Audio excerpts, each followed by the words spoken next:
അമ്മയും വിവാഹപ്രായമായി വരുന്നൊരു സഹോദരിയും മാത്രമാണ് തൊരപ്പന് ജീവിച്ചിരിക്കുന്ന ഏക ബന്ധുക്കൾ. കൊച്ചുണ്ണിയുടെ മറ്റൊരു ശിഷ്യൻ പാതിരാ തങ്കപ്പൻ. പേര് സൂചിപ്പിക്കുന്നത് പോലെ തന്നെ പാതിരാത്രിയിൽ മാത്രമേ തങ്കപ്പൻ തന്റെ ജോലി ആരംഭിക്കാറുള്ളൂ. സഹമോഷ്ടാക്കളല്ലാതെ തങ്കപ്പന് സ്വന്തമായി ഈ ഭൂമി മലയാളത്തിൽ ആരുമില്ല.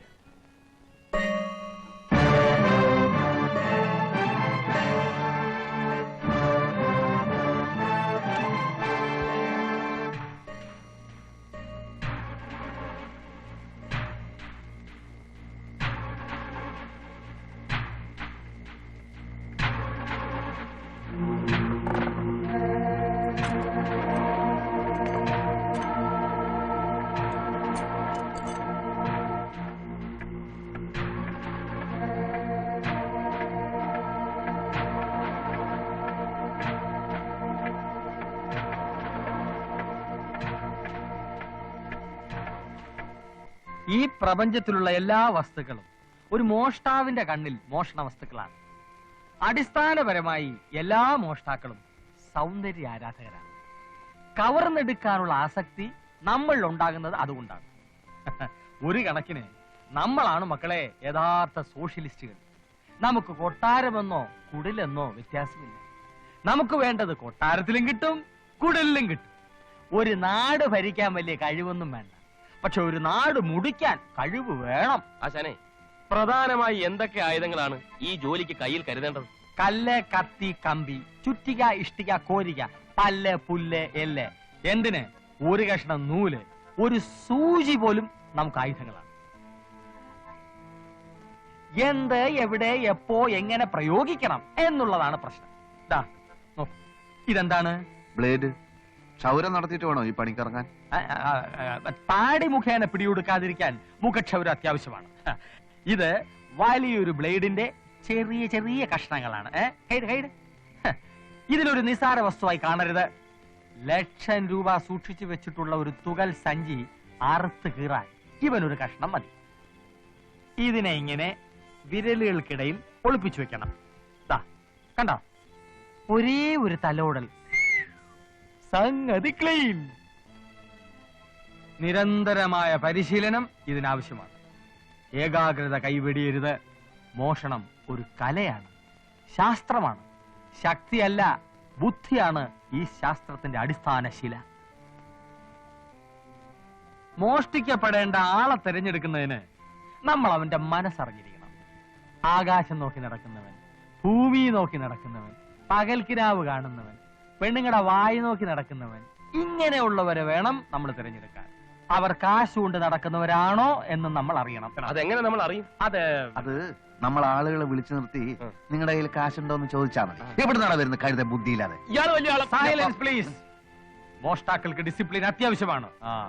നമ്മുടെ ജന്മശത്രുക്കൾ പോലീസാണ്. അബദ്ധവശാൽ പോലീസിന്റെ പിടിയിലെങ്ങാൻ പെട്ടുപോയാൽ നമ്മൾ അതിവിനയ കുനിയന്മാരായി അഭിനയിക്കുക. മറിച്ച് ആക്രമികൾ മറ്റു വല്ലവരുമാണെങ്കിൽ ഈ ബ്ലേഡിന്റെ കഷ്ണങ്ങൾ വായ്ക്കകത്താക്കി വെച്ച് ആക്രമിയുടെ നേർക്ക് ശക്തിയായി തുപ്പുക. അവന്റെ മൂക്കും കണ്ണും ഒക്കെ കീറി അതോടെ അവൻ ഔട്ട്. അപ്പോ ഒറ്റ തുപ്പിന് ഈ ബ്ലേഡ് കഷ്ണങ്ങൾ പുറത്തേക്ക് വന്നില്ലെങ്കിലും ഒഴുകിക്കളയ, അതോടെ നീ ഔട്ട്. മോഷണം നടത്തുന്നതിനിടയിൽ ആകസ്മികമായി ആക്രമണം ഉണ്ടാക്കാൻ ഇടയുണ്ട്. കയ്യിൽ അപ്പ കിട്ടുന്ന സാധനങ്ങൾ ഉപയോഗിച്ചായിരിക്കും ആക്രമണം നടത്തുക. ഏത് തരം ആക്രമണം ഉണ്ടായാലും അതിൽ നിന്നും ഒഴിഞ്ഞു മാറി സ്വന്തം തടി രക്ഷിക്കാൻ നമ്മൾ ബാധ്യസ്ഥരാണ്. അടിച്ചോളൂ, ഞാൻ ഒഴിഞ്ഞു മാറി കാണിച്ചു തരാം. വേഗമാകട്ടെ. പരാക്രമത്തോടുകൂടി ആക്രമിക്കണം. റെഡി? അടിക്കട്ടെ. ഓക്കെ. കണ്ട ഒഴിഞ്ഞു മാറിയത്. ഇനി രണ്ടുപേരും ചേർന്ന് ആക്രമിച്ചു. കാരണം നമ്മുടെ ജോലി നടക്കുന്ന സമയത്ത് എത്ര പേരാണ് നമ്മളെ പിന്തുടരുന്നതെന്ന് ഉറപ്പുവരുത്താൻ പറ്റില്ലല്ലോ. ഒരു പിന്തുടർച്ചയുമാകാം. ഓക്കെ, പിന്തുടരൂ, പിന്തുടരൂ. നല്ല സ്പീഡ്, വാശിയോടെ. വരൂ. എവിടെ നോക്കിയാണ് അടിച്ചത്? അല്ല, ആശ ഒഴിഞ്ഞു മാറുമെന്ന് പറഞ്ഞു. നിന്നോട് എതിരെ ആര് പറഞ്ഞടാ? ചെറിയൊരു ഗ്രാമമായതുകൊണ്ട് മോഷണത്തിനുള്ള സാധ്യത വളരെ കുറവാണ്. എങ്കിലും ഉള്ള സൗകര്യങ്ങളൊക്കെ അവർ തികച്ചും പ്രയോജനപ്പെടുത്തി വന്നു. അരുമ ശിഷ്യന്മാരെ, നിങ്ങളെ വിശ്വസിച്ച് ഗുരു താഴോട്ട് വരികയാണ്, കൈവിടരുത്. തോമാ, ഡ്രയർ തങ്കപ്പ, അരിയും പഞ്ചസാര അടിച്ചു മാറ്റാം. ഗുരു പരമദ്രോഹികൾ മേശ ഡ്രയർ ഊരിക്കൊണ്ടുപോയി. എന്തുവാടാ? റേഷനരി. അയ്യോ, മാറില്ല മാറില്ല. പഞ്ചസാര ഇവിടെ ഉണ്ട്, ഇഞ്ഞു വാ. വാ തങ്കപ്പ, ചാക്ക് ഇങ്ങോട്ട് വാ. വാ വാ വാ. Come on, come on, come on. ഗുരു ഗുരു, അയ്യോ എന്തു പറ്റി? സ്റ്റോക്ക് തീർന്നു. ദേ ഇതും കഴിച്ച് വേഗം അങ്ങ് സ്ഥലം വിട്ടോ. സൂര്യൻ ഉദിക്കാറായി. ഉദിക്കട്ടെ. ഇന്നിവിടെ സൂര്യൻ അസ്തമിക്കാത്ത ബ്രിട്ടീഷ് സാമ്രാജ്യമാക്കും ഞങ്ങള്. ഇന്ന് ഞങ്ങൾ ഒരുപാട് അധ്വാനിച്ച ദിവസമാ. കൊച്ചേട്ടൻ കിടന്നോ? ഞങ്ങൾ ഇതെല്ലാം ഭംഗിയായിട്ട് കഴിച്ച് കാശ് ഇവിടെ വെച്ചിട്ട് ബാതിലിയാരിപ്പൊക്കൊള്ളാം. ഫസ്റ്റ് പുള്ളികള് വിശ്വസിച്ചേൽപ്പിക്കാം. എന്റെ കരളേ, എന്നെ വിളിച്ചോ? നിങ്ങളെയല്ല, ഇവൻ എന്നോട് വലിയ സ്നേഹമാ. കരളേന്ന് വിളിച്ചത് എന്നെയാ. ഓ, എന്താടാ തോമ? നീ ഇല്ലാത്ത ജീവിതത്തെ കുറിച്ച് എനിക്ക് ചിന്തിക്കാൻ പോലും വയ്യ. നീ ചിന്തിക്കുകയേ വേണ്ട.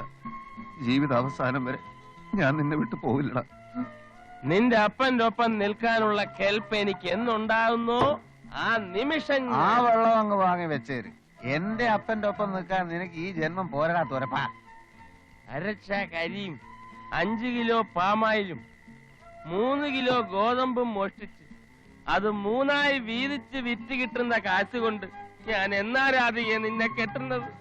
എടാ തോമ, അപ്പൊ നീ എന്നോടല്ലേ ഇതുവരെ സംസാരിച്ചത്? ഓടാ പുല്ലേ, ഞാൻ എന്റെ രാധികയോട് സംസാരിക്കായിരുന്നു. എന്റെ പൊന്നു ദോസ്തുക്കളെ, ആ കാശും തന്നിട്ട് വേഗം അങ്ങ് സ്ഥലം വിട്ടോ. 110 രൂപ 50 പൈസ. കൊടു. 110 രൂപ 50 പൈസ. നീ കൊടു 110 രൂപ 50 പൈസ.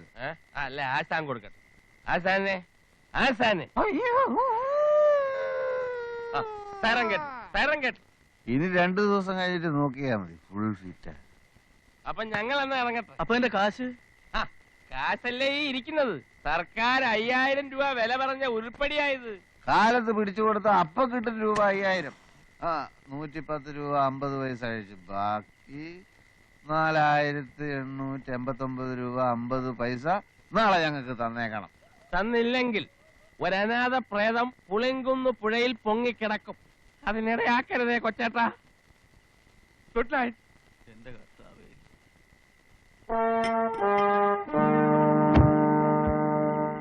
മനുഷ്യനെ ചുറ്റിക്കാനുണ്ടോ വേണ്ട. ഞാൻ നിങ്ങൾ എവിടെല്ലാം അന്വേഷിച്ചു. ഇതെന്താ പൊലവിളിയാണോ? എന്താ പ്രശ്നം? ഒരു കത്ത് വന്നിട്ടുണ്ട്. ആരുടെ? അത്തപ്പാടി അന്തറുന്റെ. അത്തപ്പാടിയാ? ആരവൻ? അവനോ? ബഹുമാനത്തോടെ സംസാരിക്കടാ. മഹാനല്ലേ മഹാൻ. കൊച്ചി പട്ടണത്തെ കിടകിട വിറപ്പിച്ച മോഷ്ടാവാണ്. ഒരു കണക്കിന് ഈ തൊഴിലിൽ എന്റെ ഗുരുവാണ് അദ്ദേഹം. ആ നിലക്ക് ഞങ്ങളുടെ ഗുരുവിന്റെ ഗുരു. ആ ഗുരു. ഞാൻ പണ്ട് പെരുമ്പള്ളിയിലെ പെരുന്നാളിന് കുരിശു മോഷ്ടിച്ച് സെൻട്രൽ ജയിലിൽ കിടന്നില്ലേ, അന്ന് ഇദ്ദേഹം ഉണ്ടായിരുന്നു എന്റെ കൂടെ. അയ്യോ, തങ്കമായ മനുഷ്യനല്ലേ. അദ്ദേഹം ഇപ്പൊ പരോളിൽ ഇറങ്ങിയിട്ടുണ്ട്. ഇതെന്താണെന്ന് കേൾക്കണോ? എടാ പോലെ കൊച്ചുണ്ണി, നീയും ശിഷ്യന്മാരും തകർത്തു വാരുന്നുണ്ടല്ലേ? ഞാൻ അറിഞ്ഞു. എന്റെ പരോള് കഴിയുന്നതിന് മുമ്പ് നീയും പിള്ളേരും കൂടെ കൊച്ചിക്കൊന്ന് വാടാ തെണ്ടി. സ്നേഹം കണ്ട. നമുക്കിവിടെ ഒരു കലക്ക് കലക്കാം. ചെലവല്ല എന്റെ വക എന്ന് നിന്റെ ഗുരു അട്ടപ്പാടി അന്തരു.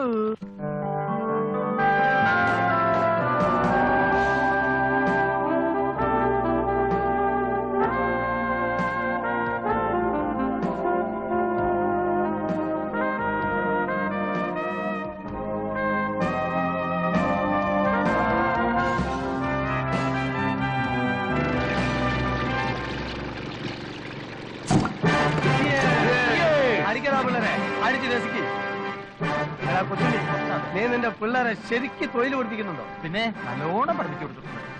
1.5 കൊല്ലം കൂടെ കഴിഞ്ഞാൽ എന്റെ ശിക്ഷ തീരും. പിന്നെ നമ്മൾ ഒരുമിച്ചൊരു മോഷണം നടത്തും. തീർച്ചയായും. മൂപ്പരെ നിനക്ക് ശരിക്കും മനസ്സിലായോ? കുഞ്ഞാലി വരയ്ക്കാറുമായിട്ട് നിരന്തരമായി ഏറ്റുമുട്ടി തകർന്ന അത്തപ്പാടി ആയിപ്പോയ ഒരു കടൽ കൊള്ളക്കാര കുടുംബത്തിലെ അവസാനത്തെ കണ്ണിയാണ് അത്തപ്പാടി അന്തരു, എന്റെ ഗുരു. കടലിൽ കൊള്ളയടിക്കാനുള്ള എന്താ ഉപ്പോ? എടാ കൊച്ചുണ്ണി, ഈ മാതിരി ആൾക്കാരാണ് ശിഷ്യന്മാരാക്കി കൊണ്ടെടുക്കുന്നത്. ഒന്ന് മിണ്ടാതെ എടാ മണ്ടന്മാരെ, പണ്ട് കാലത്ത് നമ്മളെ രാജ്യം വിദേശങ്ങളായിട്ട് വ്യാപാര ബന്ധം നടത്തിയിരുന്നു. അത് വിമാനത്തിലോ തീവണ്ടി മാർഗം ആയിരുന്നില്ല, കപ്പൽ മാർഗം, കടൽ മാർഗം. അന്ന് കിണ്ടല് കണക്കിന് സ്വർണ്ണം ഇവിടുന്ന് അങ്ങട്ട്, വെള്ളി അവിടുന്ന് ഇങ്ങോട്ട്, പെട്രോൾ ഇവിടുന്ന് അങ്ങട്ട്, എണ്ണ അവിടുന്ന് ഇങ്ങോട്ട്. ഈ സമയത്ത് എന്റെ കുടുംബത്തിൽപ്പെട്ട മഹാന്മാരായിട്ടുള്ള കടൽ കൊള്ളക്കാർ ആയിരക്കണക്കിന് കപ്പലുകൾ ഇവിടെ മുക്കിയിട്ടുണ്ട്. ഓ, അന്നങ്ങനെ മുങ്ങിപ്പോയ കപ്പലുകൾക്കാണ് ഇന്ന് മുങ്ങിക്കപ്പൽ എന്ന് പറയുന്നത്.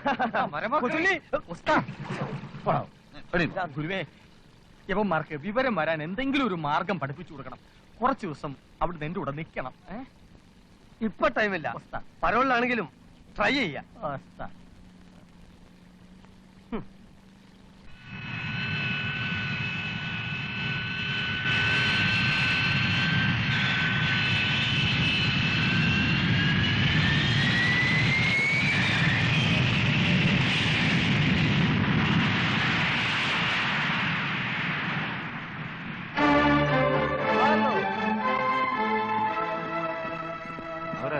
എനിക്കറിയില്ല. ഹലോ, ഇത് തുമ്മിക്കുഞ്ഞ്, ഇത് കുര്യച്ചൻ, എന്റെ ബ്രദേഴ്സാണ് ശങ്കർ, സുധീർ. ഇവർ നമ്മളുടെ കൊച്ചിൻ ഏജൻസാണ്. ഇത് P A Manacaud. Hello.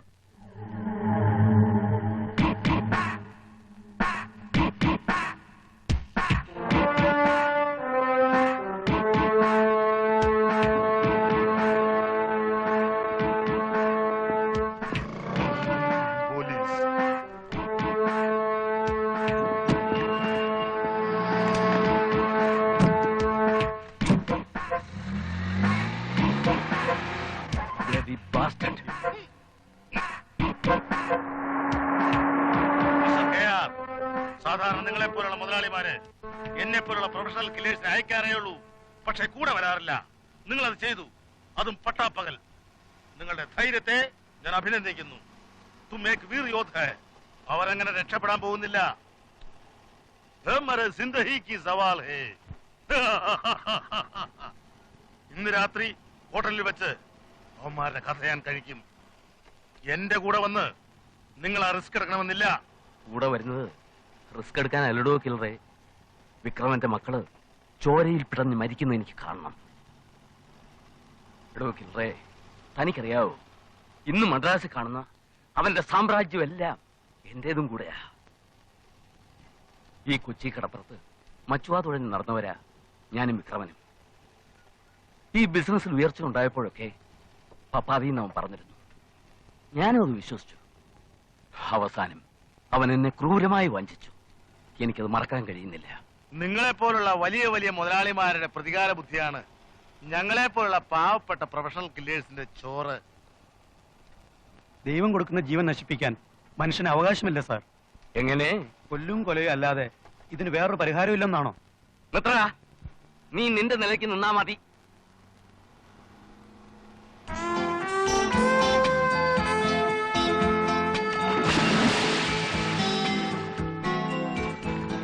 Daddy cheat ചെയ്തെന്ന് പറയുന്നതിൽ വലിയ അർത്ഥമൊന്നുമില്ല. രണ്ടുപേരും കൂടെ മച്ചുവാ തോന്നിട്ടുണ്ടെന്നുള്ളത് ശരി തന്നെയാണ്. പാർട്ണർഷിപ്പ് ബിസിനസ് ആകുമ്പോൾ രണ്ടുപേർക്കും തുല്യ പങ്കാളിത്തം വേണം. റിസ്ക് എല്ലാം ഡാഡിയുടെ പേരിലേക്ക്, ലാഭത്തിന്റെ പങ്ക് പറ്റാൻ കെയാറും. ഞാൻ പറഞ്ഞിട്ടാ അയാളെ കട്ട് ചെയ്തത്. ഞങ്ങൾ പറഞ്ഞ അതല്ല ചേട്ടാ. കഞ്ചാവും ചരസും ഒക്കെ നമുക്ക് കിട്ടുന്നത് കൊച്ചിന്ന്. കൊച്ചി ഒഴിവായിക്കൊണ്ടൊരു പ്രവർത്തനം നമുക്ക് പറ്റില്ല. അപ്പൊ ആവശ്യമില്ല ഒരു ശത്രു ഉണ്ടായാൽ അത് നല്ലതല്ലോ. ആര്? കെയാറോ? അവനത്ര പ്രബലനാണെങ്കിൽ ഡാഡി അങ്ങനെ ഈസി ആയിട്ട് അവനെ കട്ട് ചെയ്തു. ആ, വരുന്നിടത്ത് വെച്ച് കാണാം.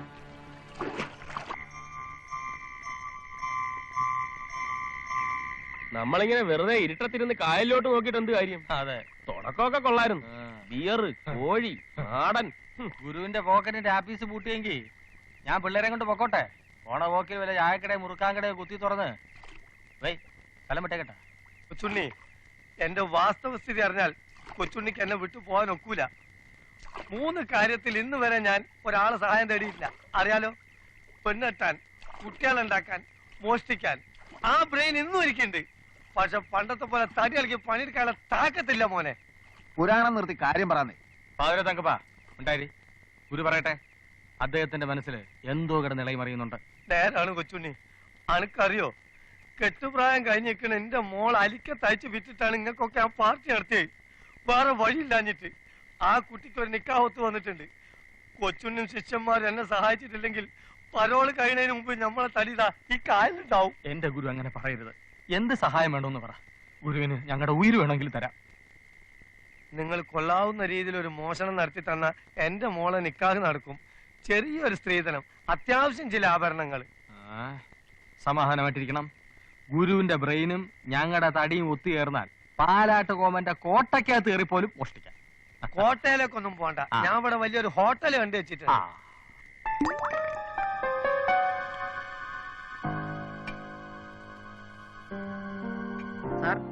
സാറിനെ കാണാൻ ഒരാൾ വന്ന് വെയിറ്റ് ചെയ്യുന്നു. ആരാ? ചോദിച്ചിട്ട് പറയുന്നില്ല, അത്യാവശ്യമാണെന്ന് മാത്രം പറഞ്ഞു. വരാൻ പറയൂ. ശരി.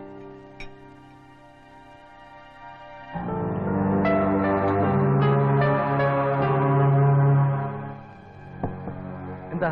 ഞാൻ കെയറിന്റെ ഡ്രൈവറാണ്. ഒരു കാര്യം പറയാനുണ്ട്.